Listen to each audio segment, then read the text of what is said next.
여러분 예수 그리스도를 믿으십니까? 아멘. 예. 우리는 예수님을 믿는 사람들이라고 말합니다. 그리고 우리는 새롭게 난 사람, 거듭난 사람이라는 이야기들을 합니다. 제가 한 글을 읽다 보니까 우리가 거듭났다, 예수님을 믿는다라고 말할 때에 두 가지 확실한 기준이 있다는 겁니다. 하나는 어느 날 정말 내 속에서 내 안에 문득 떠올려지고 깨닫게 되는 게 있는데, 내가 예수님을 믿게 되다니, 그리고 깜짝 놀란다는 것이에요. 내가 예수님을 영접하게 되다니, 나 같은 죄인을 위해 예수님이 십자가에 죽으셨다니, 그 놀라운 사실이 어느 날 어느 순간 내 속에서 내가 깜짝 놀랄 만큼의 감격적인 은혜로 내게 다가왔을 때, 나는 그때 정말 온전한 신앙 고백을 드릴 수 있다는 이야기를 합니다. 여러분에게 그런 경험이 있으세요?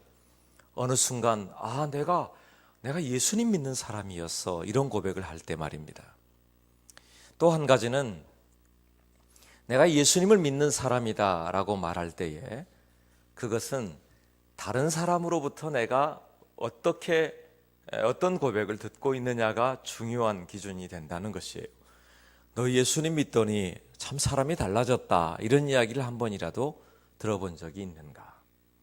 뿐만 아니라 처음부터 내가 예수님을 믿는 사람으로 만났다면 너 같은 사람을 보니 예수님을 믿는 사람의 모습을 보겠다. 내가 너를 보니 나도 예수님을 믿는 사람이 어떤 모습인 줄을 알겠다라고 하는 그런 고백이 여러분의 귀에 한 번이라도 들린 적이 있는가? 그러니까 지금 이 질문은 내가 예수님을 믿는 사람으로서 어떤 모습으로 내게 또한 사람들에게 나는 어떻게 드러나고 있는가에 대한 질문과 그것에 대한 이야기를 아마 말하고 싶었던 것 같습니다. 저는 오늘 이 갈라디아서를 다시 보면서 오늘 올 한 해 우리에게 주시는 오직 복음으로 살라라고 하는 그 복음으로 사는 삶의 시작이 어떻게 되어질 것인가에 대한 질문을 하고자 하고, 또한 그 해답을 조금이라도 찾아보고 싶은 마음이 있습니다. 지난주에도 우리가 갈라디아서를 보았지만 갈라디아 교회는 사도 바울이 1차, 2차, 3차에 걸쳐서 전도여행을 다녔는데, 이 갈라디아 교회는 1차, 2차 전도여행을 거치면서 세웠던 교회가 이 갈라디아 교회였어요. 근데 그가 3차 전도여행을 하는 중에 에베소라고 하는 곳에서 갈라디아 교회에 문제가 생겼다는 사실을 들었습니다. 그 대표적인 이야기가 그 교회 안에 믿음으로 세워졌고 십자가의 은혜로 세워졌던 갈라디아 교회 안에 유대인의 율법자들이 들어왔고, 우리가 지난주에 말씀을 들었지만 그들은 실제로 율법을 제대로 지키는 사람들이 아니라 거짓 유대인들, 거짓 그리스도인들이라고 했지요. 그들은 들어와서 자기를 드러내고 자기를 자랑하기 위해서, 또한 이 하나님의 백성들을 혼란스럽게 하기 위하여 그들은 이렇게 주장합니다. 할례를 행해야 한다. 또한 율법을 지켜야 구원을 얻는다. 그러니까 이 이야기를 듣고 이 바울이 깜짝 놀라게 된 거죠. 그리고 바로 갈라디아 교회에게 우리가 어떻게 믿음으로 살았고, 어떻게 우리가 예수 그리스도의 그 은혜를 힘입었는지, 그리고 우리가 어떻게 예수님을 믿게 되었는지, 그 믿음으로 어떻게 구원을 받았는지에 대하여 더 명확하게 전달하고자 했던 것이 바로 여기 갈라디아서라고 하는 것입니다. 갈라디아서는 작은 로마서라고도 이야기합니다. 그러니까 이 짧은 이 메시지 속에 아주 강력한 믿음과 그 의의 복음에 대하여 명확하게 전달해주고 있다는 것이지요. 심지어는 여러분 갈라디아서는요, 다른 사도 바울의 편지들을 보면 문안 인사도 하고 마지막에 감사의 인사도 하고 이런 이야기들이 있어요. 근데 갈라디아서는 그런 게 없어요. 직접 시작하는 겁니다. 그리고 강력한 이 복음과 이 믿음에 관한 이야기를, 십자가에 관한 이야기를 강력하게 전달해 줍니다. 그것에도 의미가 있다고 성경학자들은 말합니다. 사도 바울의 마음이 그만큼 급했다는 것이에요. 그만큼 긴박하고 아주 중요한 이야기를 내가 너희에게 전달하고 있다는 사실을 아주 이 단호한 메시지 속에 전달해 주고자 했다는 것입니다. 그리고 또한 그 속에서 여기 내가 그리스도와 함께 십자가에 못 박혔나니 라고 시작하는 이 갈라디아서 2장 20절의 말씀은 오늘 우리에게 주시는 성경을 가장 강력하게 하나로 집약해 놓은 한마디의 구절로 말하자면 아마 여기 갈라디아서 2장 20절일 것이다 라고 말할 만큼 바로 그 신앙 고백을 사도 바울 자신의 고백으로 이 갈라디아 교인들에게 선포하고 있는 것이에요. 그리고 어떻게 우리가 믿음으로 구원함을 얻었고 예수 그리스도를 믿는다는 것이 무엇이고 그 십자가와 그 능력과 그 복음에 대하여 그 사랑하심에 대하여 우리에게 분명한 메시지를 전해주고 있다는 것입니다. 그래서 오늘 우리가 이 갈라디아서 2장 20절의 말씀을 이 한 해 동안 우리에게 주시는 메시지로 들을 것인데 그곳에서 우리가 어떻게 하나님 앞에 복음으로 살까 이 고민을 해보고자 하는 것입니다. 사도 바울은 이렇게 말합니다. 내가 그리스도와 함께 십자가에 못 박혔나니 그런즉 이제는 내가 사는 것이 아니요. 그 말이 무슨 말일까요? 나 이제 예수님을 믿고 난 이후에 내가 예수님의 십자가에 못 박혔어. 그리고 내가 산 것 아니야. 이 말은 무슨 말이에요? 내가 죽었다는 것입니다. 예수님이 못 박히셨던 그 십자가에 내가 함께 못 박혔고 나는 이제 예수님과 함께 십자가에서 죽은 사람입니다. 그런 고백을 하고 있는 것이죠. 여러분 상상해 보세요. 십자가에 못 박혔다. 여러분 손이 마음대로 움직일 수 있어요? 없어요? 없어요. 예수님의 발이 십자가에 못 박히셨어요? 움직일 수 없는 겁니다. 그러니 오늘 여기 사도 바울이 고백하고 있는 이 내용은 지금까지 내 마음대로 내가 원하는 대로 내 손에 움켜쥐고 싶은 대로 내가 바라는 것대로 내가 만지고 내가 움켜쥐고 내가 원하는 것을 했다면 이제는 내 마음대로 할 수 없다는 이야기를 하고 있고요. 지금까지는 내 걸음을 걷고 내 마음대로 움직이고 내가 가야 될 방향으로 내 마음껏 움직여서 갔다면 이제는 주님이 움직이시는 자리에 주님이 걷는 자리에 주님이 원하시는 곳으로 내가 걸을 수밖에 없다는 사실을 명확히 하고 있는 겁니다. 그리고 말해요. 그래서 내가 예수님께 이제 완전히 못 박혀서 예수님과 함께 살아난 사람입니다. 그 고백을 하고 있는 것입니다. 사랑하는 여러분, 우리가 이 한 해를 사는 동안 우리의 모습을 보아야 합니다. 내 손에 나는 어떤 것을 쥐고 있고 나는 어떤 걸음을 걷고 있고 어떤 방향을, 어떤 생각을, 어떤 판단을, 어떤 우리의 삶의 지표를 가지고 우리가 걷고 있느냐, 우리가 이 한 해를 살 것인가, 그 이야기 말입니다. 사도 바울은 얼마나 단호하게 말하는지 자기 자신이 예수님께 못 박혔다는 이야기를 하잖아요. 근데 이 이야기가 사실은 쉬운 이야기가 아닙니다. 사도 바울은 굉장히 자존심이 강한 사람 중에 한 사람입니다. 그의 가문은 유대인 중에 유대인이요 헬라인 중에 헬라인이라고 말하는, 그리고 최고의 학부에서 공부를 했던 사람, 자기는 율법에 있어서는 아주 전문가예요. 최고의 사람이에요. 자기가 원하는 것은 다 갖췄다고 생각했던 사람입니다. 그러니 자기 자존심과 자기의 자부심을 가지고 지금까지 살아왔던 그의 인생. 근데 놀라운 게 있어요. 그것을 십자가에 못 박고 나는 이 모든 것을 분토처럼 여기고 내가 지금까지 가져왔던, 내가 손에 쥐고 있었던 이 모든 것을 다 아무것도 아닌 것처럼 여기고 예수님의 십자가 외에 더 이상 내가 자랑할 것이 없다, 이 고백을 하고 있는 것이죠. 여러분, 이게 쉬워요? 쉽지 않죠. 내가 나름대로 뭔가에 대해서 내가 잘하는 것이 있고 자부심이 있고 전문가가 되고 또 내가 지금까지 살아왔던 경험에서 내가 특별한 것이 내가 쌓아왔다고 여겨지면 다른 건 몰라도 그 분야에 대해서 누군가가 건드리려고 하면요, 사람들이 그 일에 대해서 쉽게 넘기지를 못해요. 그렇죠? 왜냐하면 그게 자존심이고 그게 자부심이니까. 근데 바울은 말해요. 나 이 모든 건 내 자랑 아닙니다. 이제부터는, 지금까지는 내가 그렇게 살아왔지만 이제부터는 예수 그리스도의 십자가 외에 더 이상 자랑할 것이 없습니다. 이런 고백을 하는 것이지요. 우리는 때로 이럴 때가 있습니다. 하나님, 내가 이제 지쳐서요, 내가 이제 조금 더 쉬었다 갈랍니다. 그리고 멈춰서려고 할 때 있죠. 하나님, 내가 이제 힘이 충만합니다. 이 일은 내가 뭔가 하고 싶습니다. 내가 이제 시작하고자 합니다. 여러분, 내가 뭔가를 시작하고 내가 뭔가를 멈춰서려고 하고, 아까 말씀드렸듯이 그런데 바울은 이렇게 말하는 겁니다. 내 손에 움켜진 것 아무것도 아니요. 주님이 쥐게 하시는 거면 쥐어지는 것이고 주님이 놓으라 하신 거면 내가 놓는 것이고 내가 아무리 피곤하고 멈춰서려고 해도 주님이 앞서 가시면 나는 가야 되는 것이고, 내가 하겠습니다라고 벌떡 일어설지라도 주님이 잠잠하고 멈춰서라고 하시면 내가 멈춰설 수밖에 없는 게 오늘 여기 십자가에 못 박힌 바울의 인생이라고 말하고 있는 거예요. 그러니까 여기 갈라디아 교인에게만 이야기한 게 아니라 지금 우리에게도 이야기하는 거죠. 너 정말 예수님을 믿느냐? 너 예수님께 못 박혔느냐? 예수님과 함께 하느냐? 그러면 네가 주인이냐? 네가 중심이 되어 있느냐?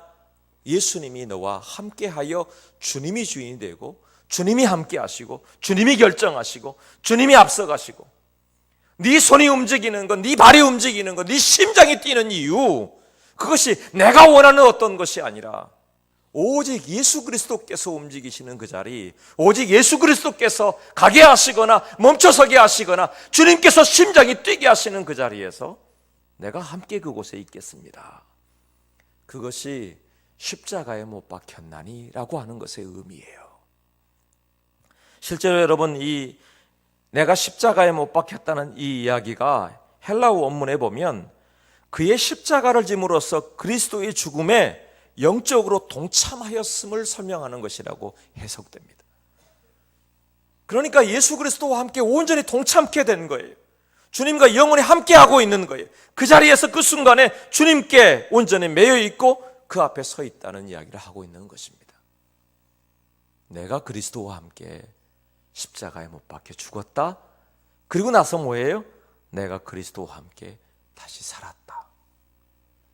중요한 게 이겁니다. 사람들이요, 내가 주님 앞에 죽었습니다. 내가 주님 앞에 겸손하게 되었습니다. 주님 앞에 무릎 꿇었습니다.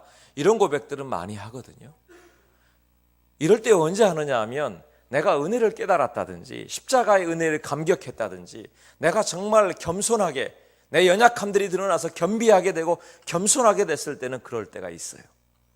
근데 어느 때가 힘드냐 하면 내가 살았을 때, 살아났을 때마저도 주님이 사시는 대로, 내가 살아났을 때마저도 주님이 움직이시는 대로, 내가 살아났을 때라도 주님이 보게 하시는 대로, 주님이 듣게 하시는 대로, 주님께서 움직이시는 대로 내가 그 살아있을 때도 그렇게 움직일 수 있느냐. 이 말을 오늘 바울은 이렇게 표현했죠. 그리스도와 함께 십자가에 못 박혔느냐. 요한복음 6장에 보면요, 예수님께서 오병이어의 기적을 일으키시고 그곳을 피하셔서 먼저 저 강 건너편으로 가시겠다고 하셨어요. 그리고는 예수님의 제자들도 건너편에서 만나자고 하셨죠. 그 호수 건너편에서 말입니다. 그런데 그들이 배를 타고 밤에 움직이다가 풍랑을 만났어요. 힘써서 그들이 이 풍랑이 있는 바다를 건너보려고 했지만 그들의 힘으로 감당할 수 있는 폭풍이 아니었습니다. 정말 죽을 것 같은, 감당할 수 없는 그 풍랑에 배가 밀려가고 있는 그 순간, 여러분 어떻게 하겠습니까? 그때에 예수님께서 그곳으로 걸어오실 때에 사람들은 예수님이 오심에도 불구하고 예수님을 무서워하고 두려워했다고 이야기합니다. 왜 그랬을까요? 사실 예수님의 기적을 맛봤던 제자들입니다. 조금 전에 말입니다. 오병이어의 기적, 물고기 2마리, 떡 5개로 5,000명을 먹이는 그런 기적적인 역사를 보았던 사람들이 바로 이 제자들이에요. 그것뿐입니까? 그 이전에도 예수님의 이름으로 병든 자가 낫고, 여러분 예수님의 이름으로 복음으로 일어나는 하나님의 역사하심을 보았던 사람들이 여기 제자들의 모습이에요. 그런데 정작 정말 그들의 삶 가운데 예수님이 온전히 함께 들어와 계시는가? 이 풍랑이는 바다 위에, 이 배 위에서 제자들이 얼마나 애써서 힘써서 이 풍랑을 넘어서기 위해서 정말 힘을 다했을까요? 이 사람들은 이곳이 낯설지 않은 곳입니다. 그 갈릴리 바다에서 잔뼈가 굵고 어렸을 적부터 지금까지 살아왔던 인생이 그 바다에 살아왔어요. 그들이 경험이 없습니까? 바다에 대한 지식이 없습니까? 그들이 손에 나름대로 이 정도면 되었다고, 이 정도면 살만하다고, 이 정도면 내가 충분히 이 정도의 파도는 넘어설 수 있노라고 자신만만할 수 있었던 것이 이 갈릴리 바다에서 그들이 갖고 있었던, 쥐고 있었던, 움직일 수 있었던 힘이 그 제자들에게 있었단 말이에요. 그런데도 불구하고 그들이 자신만만했던 그들의 경험, 그들의 능력, 그들의 지혜와 지식들은 그 하룻밤도 넘기지 못했어요. 여러분 아세요? 여러분 자신 아세요? 여러분의 손에 쥐고 있는 그게 무엇이 있습니까? 나름대로 자부심이 있습니까? 준비해 놓은 것이 있으세요? 또 돈도 많이 준비하셨어요? 건강은 자신 있으세요? 우리 가정은 살만하세요? 내 인생은 이 정도면 잘 되었다고 그렇게 자신만만할 수 있으신가요? 여기 제자들의 모습을 보면 겨우 풍랑 앞에서 하룻밤도 제대로 넘길 수 없는 것이 실제로 우리에게 주어진 우리의 인생의 우리의 모습일 수 있어요. 우리의 건강도 하루아침에 어쩌면 우리의 인생이 하나님 앞에 서야 될 순간에 사느냐 죽느냐의 순간에 이를 수도 있다는 사실이에요. 그런데도 우리가 뭔가 내가 가지고 있는 것이 특별한 것처럼, 내가 가지고 있는 것으로 내 삶을 모두 살 수 있는 것처럼, 내가 살고 있는 이것으로도 충분한 것처럼 살 때가 얼마나 많습니까? 더 정확히 말할까요? 예수님 없이도 살 수 있을 것처럼, 예수님 없이도 이 정도면 넘어설 수 있을 것처럼, 예수님 없이도 이 배에 예수님이 오시지 않아도 이 풍랑 정도는 거쳐갈 수 있을 정도로 생각할 때가 우리가 얼마나 많습니까? 그런데 인생의 태반을 그 바다에서 보냈어도 그 하룻밤마저도 넘길 수 없는 게 그들에게 주어진 한계였다고 하는 겁니다. 그때 예수님이 오셨어요. 여러분, 우리가 예수님을 그냥 이렇게 평범할 때 예수 믿는다고 말하고 그리고 예배 드린다고 이야기하지만 정말 우리의 위기의 순간에 예수님을 맞이할 때, 예수님을 만날 때 어떤 표정일까? 진짜 예수님이 풍랑이 있는 바다 위에 우리에게 걸어오시면 우리는 어떤 표정으로 주님을 만나게 될까? 누구라도 놀랄 거예요. 누구라도 무서울 거예요. 그러지 않을까요? 그럼 어떻게 하면 안 무서울까요? 주님이 그곳에 처음부터 계셨더라면 안 무서울 거예요. 저는 오늘 요한복음 6장에 이 풍랑이는 바다 위의 제자들의 모습을 다른 복음서에서도 기록되어 있어요. 근데 저는 요한복음 6장의 말씀을 좋아해요. 더 다른 곳의 기록보다. 왜냐하면 이 기록의 결론을 이 요한 사도는 배는 이에 기뻐서 배로 영접하니 배는 곧 그들이 가려던 땅에 이르렀더라 라고 결론을 지었기 때문이에요. 다른 복음서에는 예수님이 그 배에 오르시니 파도가 잠잠하게 되었더라 이런 이야기들이 있죠. 근데 여러분 사실 잠깐 파도가 잠잠해지는 것, 물론 예수님이 함께 타셔서 그들이 가려고 하는 목적지까지 다 가게 되었겠지만 이 요한의 이 결론이 참 좋아요.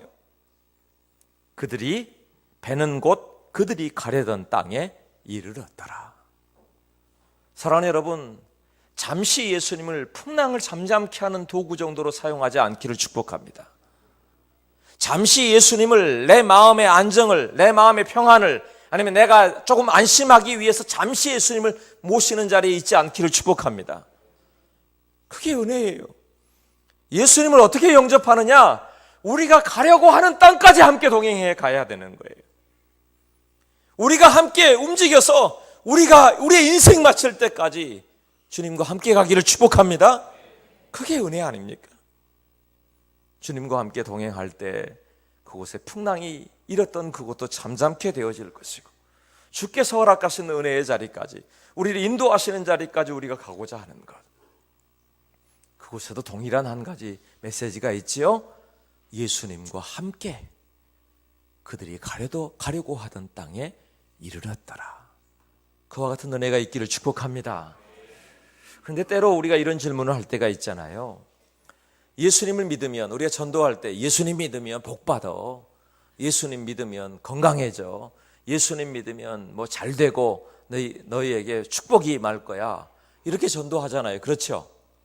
그런데 여러분, 사실 예수님 믿고 나서 좋은 일만, 잘 되는 일만 계속 있어요? 그래요? 또 성경에도 보면 그런 일들만 있을까요? 우리 지난주에도 보면 바울이 예수님 때문에 맞은 흔적이 상처의 흔적들이 얼마나 많았어요. 그럼 이상하잖아요. 뿐만 아닙니까? 요즘에 요한계시록을 보고 있는데 요한계시록을 받아보는 그 편지를 받아보는 성도들이 가장 고난을 당하고 고통을 당하는 현장에서 그들이 이 편지를 받아보고 있는 거잖아요. 그럼 예수님 믿으면 복받고, 예수님 믿으면 평안해지고, 예수님 믿으면 병이 낫고 잘 되고 축복받을 거야, 이 말이 틀린 걸까요? 우리 그런 이야기 하잖아요. 예수님 믿으면 만사형통하리라. 맞아요, 틀려요? 맞아요, 틀려요? 제가 앞에 이렇게 해놓으니까 좀 이렇게 됐죠. 여러분의 삶에 예수님의 이름으로 만사형통하기를 축복합니다.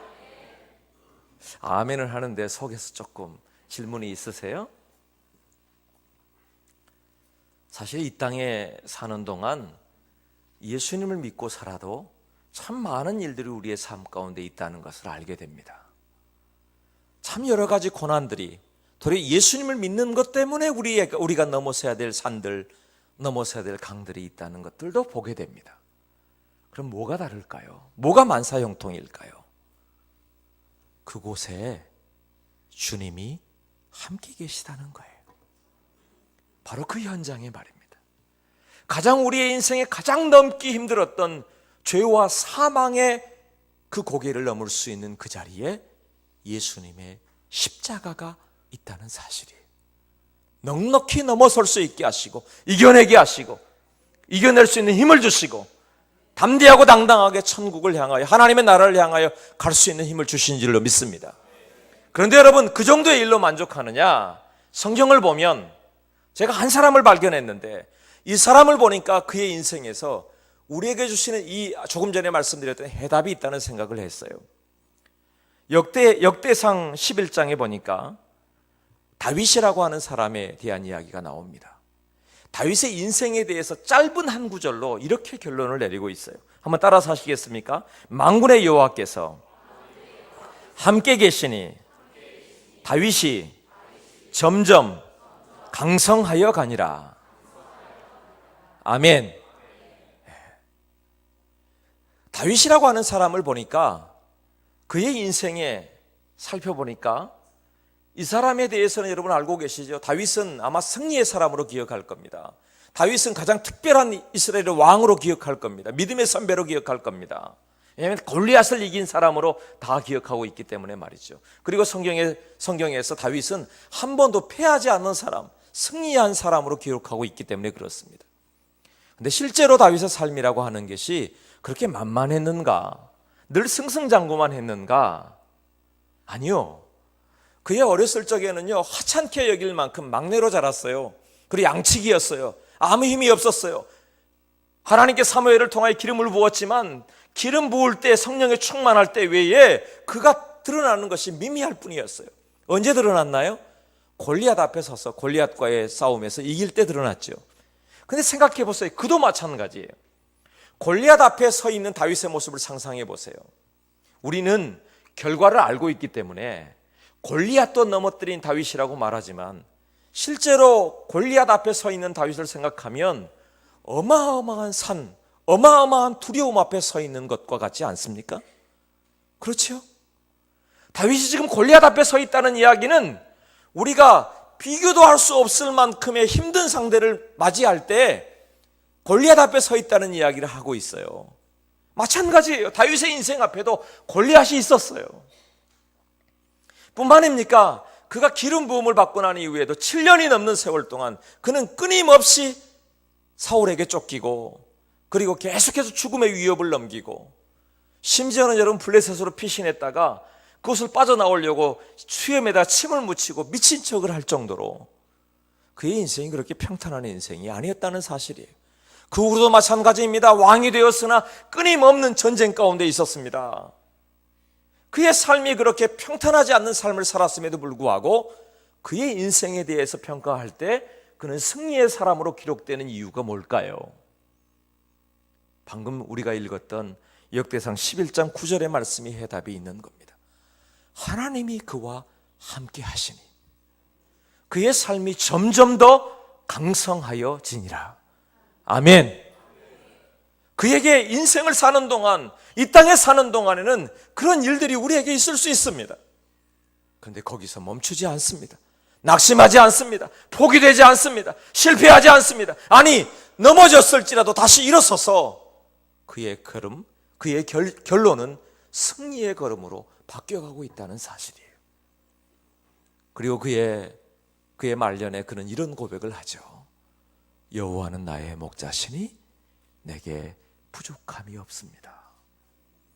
하나님으로 내가 만족한 사람, 하나님으로 충분한 사람, 하나님으로 배부른 사람, 하나님으로 만족한 사람, 오직 예수 그리스도로 충만한 사람, 예수 그리스도 외에 보이지 않는 사람, 예수 그리스도 외에 다른 것은 분토처럼 여겨지는 사람, 십자가 외에 더 이상 자랑할 것이 없는 사람, 믿음의 선배들이 믿음의 어떤 경륜에 이르고 나면 그 고백을 하더란 말이에요. 그리고 다윗이 백발이 되고 난 이후에 그는 이렇게 고백합니다.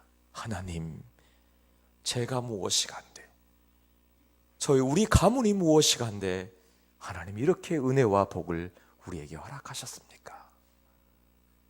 그의 말년에 그의 백발이 성성한 마지막 그의 인생의 고백이 그와 같아요.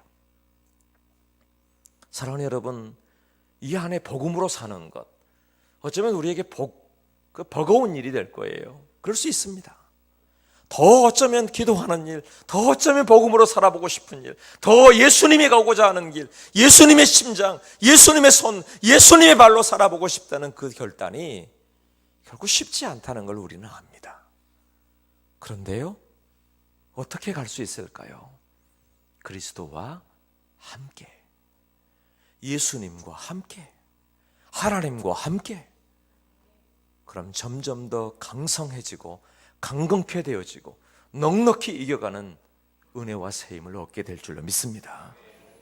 그 자리에서 우리가 주님 앞에 다시 발견되는 것이, 여기 십자가 위에서 다시 살고 예수님과 함께 사는 사람들이 발견하는 것이란 말입니다. 또 한 가지가 있어요.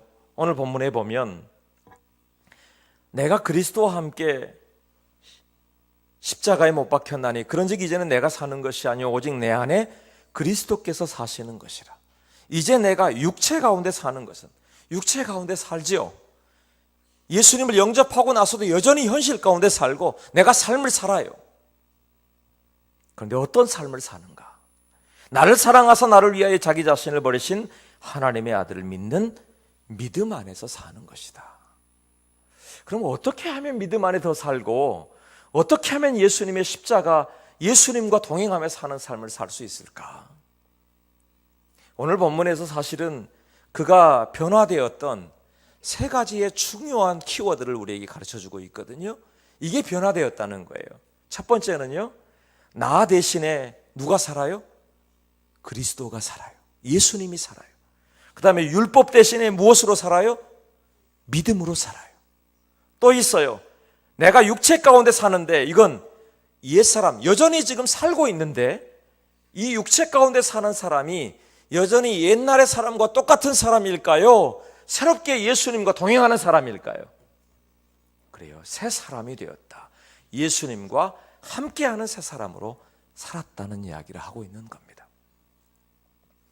그러면 그렇게 예수님과 함께하고 예수님과 동행하고 새 사람으로 사는 방법, 그 이야기를 물론 여러 가지 고백들을 할 수 있지만 바울이 집중했던 이 한 가지로 인하여 우리가 알기를 원합니다.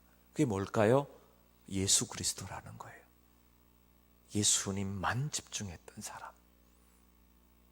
우리 눈에 참 많은 것이 눈에 들어옵니다.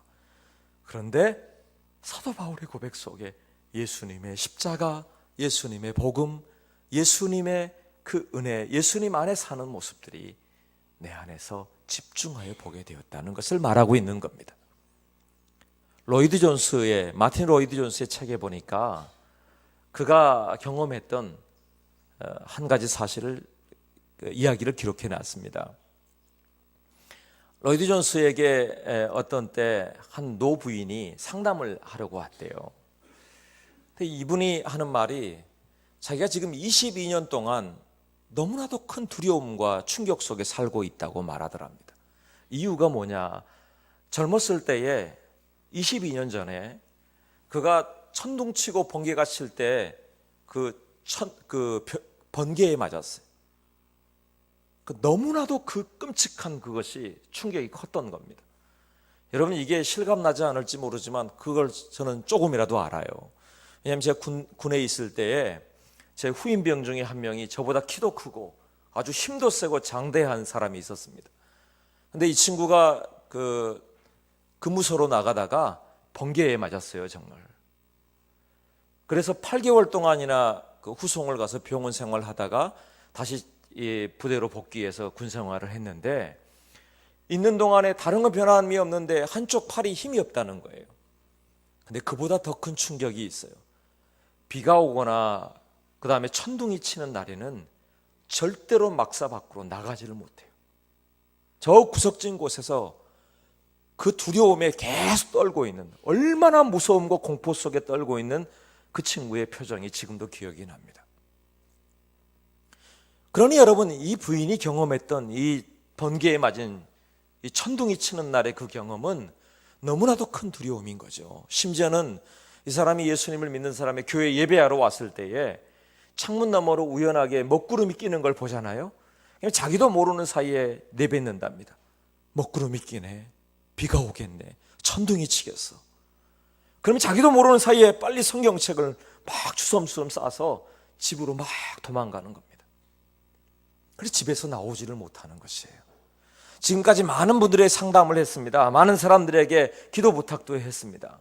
근데 그분들마다 다 하는 말이 이렇게 이야기하는 겁니다. 한결같이 그녀에게 그 문제에 대해 기도하고 하나님께 그 문제로부터 해방시켜 줄 것을 구하라고 계속해서 조언했답니다. 이 말이 맞아요, 틀려요? 맞잖아요. 그렇죠?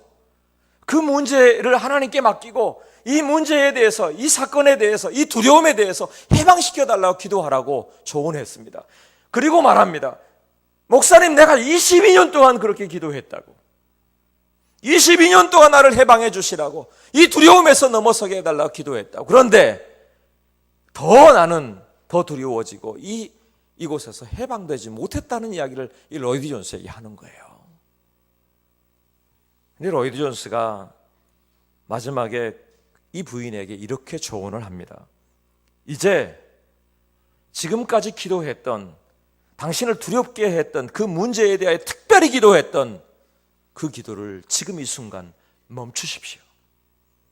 이제 기도하지 마십시오. 이 부인이 깜짝 놀랐겠잖아요. 당연히 기도하라고 했을 것 같은데, 당연히 더 기도하라고 말할 것 같은데, 당연히 더 이 일에 대해서 집중해서 기도할 때라고 말할 것 같은데, 그런데 로이드 존스는 기도를 멈추라고 한단 말이에요. 깜짝 놀라서 바라보니까 다시 이렇게 말합니다. 당신의 문제를 위해서 기도하지 말고 예수님께 집중하십시오. 당신은 기도한다고 말하지만 당신은 지금 하나님께 아니라 두려움에 집중하고 있고, 천둥과 번개에 집중하고 있고, 당신은 그 문제에 대해 집중하고 있고, 당신은 그 죄에 대해 집중하고 있고, 당신은 지금 당신에게 있는 당신의 삶에 대해서만 집중하고 있습니다. 그런데 누구에게요? 예수님께 집중하라는 것이. 예수님이 나를 위하여 무엇을 하셨는지, 어떻게 나를 사랑하셨는지, 어떻게 나를 용서하셨는지, 어떻게 십자가를 지셨는지, 어떻게 나를 위하여 심장에 그 피 한 방울까지 쏟아내셔서 나를 어떻게 사랑하셨는지를 집중할 때 내 속에 있는 묶였던 것들이 풀어지는 역사가 반드시 이루어질 줄로 믿습니다. 지금 우리도 그렇다는 거예요. 삶의 많은 사람들이 삶의 여러 가지 일들에 이것도 저것도 집중하고 살지만 오직 하나님께, 오직 십자가에, 오직 예수님께 집중하여 살아본 때가 언제인가? 야고보 사도는 우리에게 말합니다. 하나님을 가까이 하라. 그러면 너희를 가까이 하시리라. 죄인들아 손을 깨끗이 하라. 두 마음을 품은 자들아 마음을 성결하게 하라. 두 마음이나 세 마음이나 네 마음이나 자꾸 다른 곳으로 나뉘어져 있는 것이 아니라, 하나님을 부르고 있지만 다른 곳에 마음이 가 있어요. 하나님을 부르고 있지만 다른 곳에 내 눈이 가 있어요. 하나님을 의지한다고 말하고 십자가에 못 박혔다고 이야기하고 예수님을 믿는다고 이야기하지만 예수님 생각을 안 해요. 내 손에 움켜진 내 손만 주목해요. 내가 가는 내 발걸음만 주목해요. 내가 내 마음대로 뛰고 있는 내 심장만 주목해요. 근데 바울은 말하고 있는 겁니다. 주님의 손에 못 박혔으니 주님이 원하시는 곳에 손을 내밀고, 주님이 원하시는 곳을 움켜쥐고, 주님이 원하시는 곳에 사용되고, 주님이 가라 하시면 가고 주님이 멈춰서라면 멈추는 것을 해보겠다는 것입니다. 그리고 나를 사랑하사 나를 위하여 죽으신 예수님께 온전히 집중해서 나는 예수님을 믿는 사람으로 살겠습니다. 나는 예수님을 믿는 사람이요, 나는 예수님을 믿는 사람으로 살겠습니다. 아멘. 이 고백을 하고 있다는 거예요. 오직 복음으로 살라, 다른 게 아니에요. 난 예수님 믿는 사람입니다. 나는 예수 믿는 사람으로 살겠습니다. 예수님을 믿고 살겠습니다. 예수님 바라보며 살겠습니다. 이 고백이 우리의 것 되기를 축복합니다. 말씀을 맺겠습니다. 제가 오늘 본문을 다시 읽어드리겠습니다. 그리스도와 함께 십자가에 못 박혔나니 그런즉 이제는 사는 것이 아니요 오직 그리스도께서 사시는 것이라. 이제 육체 가운데 사는 것은 사랑하사 나를 위하여 자기 자신을 버리신 하나님의 아들을 믿는 믿음 안에서 사는 것이라. 아멘. 그런데 이상하죠? 말씀이 다 있는 것 같은데 뭔가 하나가 빠졌죠. 뭐가 빠졌어요? 뭐가 빠졌어요? 내가. 사도 바울은 갈라디아서를 읽어보신 분들은 알겠지만 갈라디아서는 다른 표현으로 하면 사도 바울의 신앙 고백이라고도 말해요. 그만큼 갈라디아 교인들에 대한 편지를 보내지만 자기 자신의 고백들을 하고 있는 겁니다. 오늘 본문을 다시 보십시오. 그리스도와 함께 십자가에 못 박혔나니 누가요? 누가? 내가. 그런즉 이제는 사는 것이 아니요 누가? 내가 사는 것이 아니요 오직 내 안에 내가 그리스도께서 사신 것이란 누구 안에요? 내 안에. 이제 내가 육체 가운데 사는 것은 나를 사랑하사 나를 위하여 자기 자신을 버리신 하나님의 아들을 믿는 믿음 안에 사는 것이다. 이 신앙 고백이 누구의 고백이라고요? 나의 고백이란 말이에요. 나의 고백. 예수 그리스도의 십자가에 못 박히고 주님과 함께 살고 주님과 함께 죽고 그런데 다시 주님과 함께 사는 것. 나는 예수님을 믿습니다. 기도하겠습니다.